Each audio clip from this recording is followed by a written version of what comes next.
that's a good segue to invite Vivek up, our CEO and founder, to tell us a little bit more about the story of QuestionPro, and more importantly, where we're headed. Thank you, Zaid. Thank you guys for being here. I know it's 9 o'clock. You guys do it pretty interestingly over here. Like, start at 6 and keep that kick till 9. So it's awesome the way around. Yes. I don't know. See. There we go. A little bit about myself. Originally, I'm from India. After high school, I couldn't get into any of the computer science programs in India, so I went to Russia for 2 years. And I'm not sure what I did there for a couple of years. Vodka and women probably are the right answers. And then I went to BYU. To all the folks over here who don't know what BYU is, it's a Mormon school in Utah. So that was a pretty good experience. Kind of mismatch between Moscow and Provo, Utah. The reason I'm in the survey business, I'm going to tell the story. The reason I'm in the survey business, I was at BYU. I was cornered by a market research professor. Obviously, market research professors, they want cheap labor. They go to students. Students are there, and I was in the computer science lab. A guy by the name of Scott Smith came up and said, "Hey, you want to build me a survey tool?" I was like, "How much are you going to pay me?" $70 an hour. I'm like, shit, doing a lot more for $70 an hour at the time. He and I started a company called SurveyPro. Didn't go anywhere. Then I split up with him. I started QuestionPro in 2005. SurveyPro was rebranded as Qualtrics. His son Ryan, obviously, ran Qualtrics. Obviously, they've done phenomenally well. We've done okay. Not as well as Qualtrics, but definitely we've done okay. Then I went to Seattle for 10 years. I've lived in Seattle for 10 years, in the Bay Area for the next 10 years. A little bit about Question. The thing is, I think this might be easier. Okay. We're not owned by Silver Lake or anybody else for that matter. Or Thoma Bravo for that matter. So we're still private. We have about 300 employees globally. Get a lot of fun doing what I do. I'm gonna continue doing that. We have offices in, I think, where we can find folks, we hire people. Quick funny story about Asim and me. Asim and I have known each other from Seattle for a long time. He was my buddy. We have common friends. And we were drinking beer in Berkeley. And he was like, "You know what, I gotta go to UK." I'm like, "Dude, why don't you just go to UK and start a business for QuestionPro in the UK?" And he's like, "Okay, that's a great idea, let's do it." And so right before the pandemic, he showed up. He came here in January of 2020, I think, right? So right before the pandemic, he came in and let's just he's had a lot of fun building out the business here. From a data, obviously we collect a lot of data on behalf of our customers. So this is one of our strategies. We have data centers in 8 different markets. So if you're in Australia, versus obviously Europe, but even Saudi Arabia and Dubai. So we have data centers in all these markets, and we have offices in most of these markets. So we've been expanding globally quite a bit. I want to talk about. I want to talk about a couple of different capabilities that we've added onto our system. Obviously, as a software company, we keep adding capabilities into our system every day. We talked a little bit about journey mapping. So we acquired a company called SuiteCX. We have added interview to journey mapping capabilities. This is we run a pretty fast agile model for software development, which means we are adding capabilities nearly on I would say on a bi-weekly basis. Obviously, I have a background in software and tech, so I want the velocity of software development to be pretty fast. So we are continuously adding capabilities as they come along. But I'm going to focus on 4 things today and talk a little bit about it. The first one is obviously data visualization, but obviously a lot of people have done data visualization in terms of Tableau and all these things have been there. So we're combining 3 things in data visualization. Number 1 is just exposing data in a smart way. Number 2 is doing deep analysis on it. So cluster analysis, a lot of researchers use cluster analysis, rim weighting in terms of balancing to the population. So we're adding rim weighting and cluster analysis also to our BI platform. And the third component is adding, obviously, AI to the platform. So I got to do it because we got to get the budget from the AI guys, right?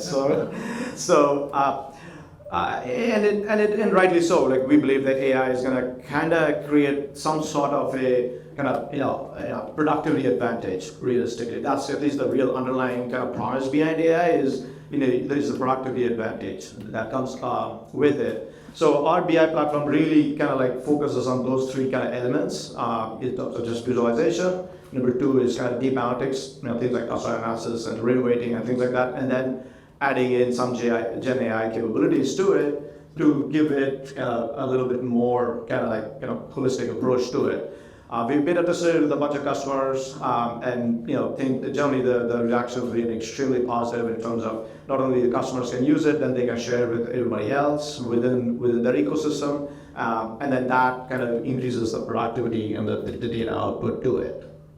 The second thing I want to talk about is gonna really is around this new tool called InsightsHub.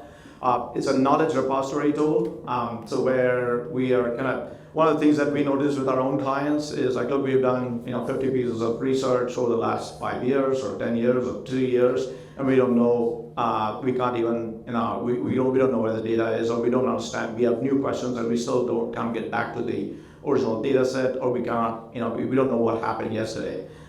So we kind of said like, all right, fine, we'll take all the kind of known pieces of research and put them in a repository, a knowledge repository of sorts, and then layer it on top of obviously AI on top of that, and so that and give a pretty simple interface for democratizing the data where you can ask questions against the data sets as well as all the research reports that you've already published.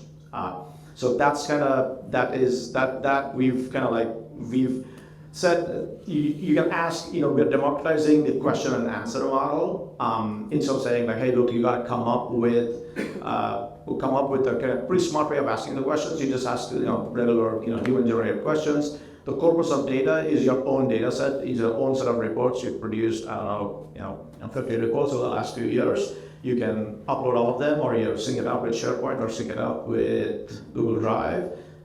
And our system obviously slots it in, creates an index, and then you create, and then everybody in the company, just including your marketing team and other folks, have democratized all the work that you've already done in the last few years. So we feel that's a pretty important element in terms of getting more ROI out of your existing investment into research. So that's kind of where we are going with InsightsHub. And the next thing I want to talk about is this kind of a little bit was discussed earlier on in terms of the merging of qual and quant.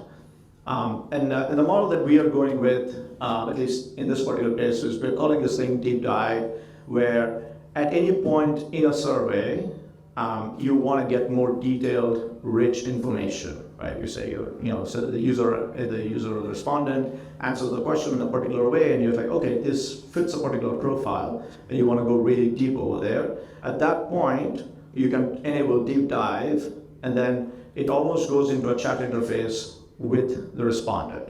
And we generate new questions based on the previous responses that the respondent has given. And this is an open-ended model, not a closed-ended model, but an open-ended model. So we talk a little bit about why. Why do you like this? Go back and forth. And these questions are generated by an LLM, obviously, right? So the way to think about it is like, if you come to a particular situation where you're like, okay, do you like a particular product? Why do you like the product? You really want to go deep into that. And at that point, typically, you're doing a focus group or you're doing something else. With the deep dive model, what will happen is the respondent itself, the survey will become almost like a Q&A interface at that point. I can show you a screenshot of that. So that's if you screenshot. So if that option was selected, and a chat interface shows up, and they go back and forth on the chat. And we can keep generating, frankly, we can keep going on forever. So we can kind of limit the number of questions, the number of kind of probing questions that you can ask out of that interface. So they don't leave the interface, so they're staying in that. So we're calling that deep dive. That's another application of AI and kind of the merging of kind of quant and qual as we've been talking about over the day. And the final thing I'm going to talk about is really kind of respondent. We believe this because we, obviously do 10 million surveys a day. The respondent interface has to be one of the things that we've invested heavily in, both from a phone perspective, which is like it works really well in tablets versus phones versus obviously desktop. But also we believe that having a better kind of visual interface for the respondent enables better response rates. Clearly, right? So with better response rates comes better data, better quality data. We've had 30% plus increase in response rates by just converting a regular survey to a visual mode survey. There are a couple of different benefits to it. You kind of align yourself to the brand. If you're in the tourism business, to align yourself to the brand. That helps out quite a bit in terms of how respondents see, behave, and operate during the survey. And obviously that increases response rates. People are more engaged. You get better audit data. And that's just a checkbox. We've invested quite a bit of energy trying to make surveys not look like surveys, simply put. They need to be appealing, and going back to, Asim talked a little bit about gamification and all these things. So those things have kind of like really turned the needle, at least for us and for our customers. You don't have design teams do it. It's just fairly straightforward. You upload a couple of images and you're kind of done. So we kind of make it pretty easy for anybody to create kind of a very, very visually appealing survey right now. So that's about it. I wanted to go pretty fast. So happy to take any questions. Anything you want to do it. Thanks, Asim.